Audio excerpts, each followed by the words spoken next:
All right, let's get straight to it. 2014 Chevy Cruze. This is the 1.4 liter engine.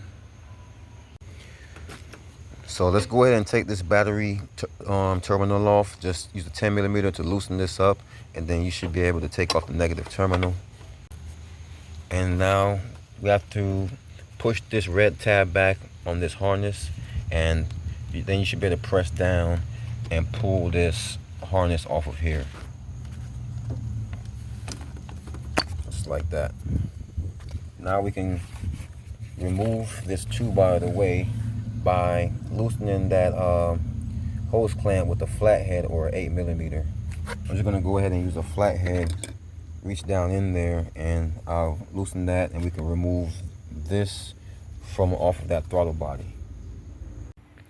Once we have all that space cleared out, you can see down here now. So this is the beginning of the hose that's down here on the back of this water inlet. So we need to get this hose here off, and you can follow this hose here and see where it goes. It's just one single hose that comes up to the top right there, and that is at the top of the heater core. So to get this side off, it's pretty easy.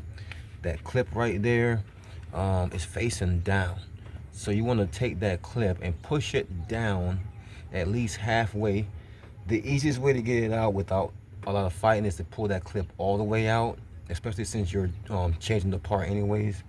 But you only have to pull it about halfway down, and then you'll be able to twist and pull until that hose comes off.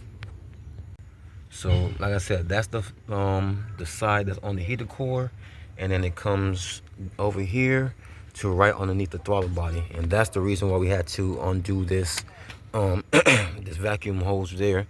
So go ahead and undo that hose clamp and that clip over there, and we should be able to get that old part off.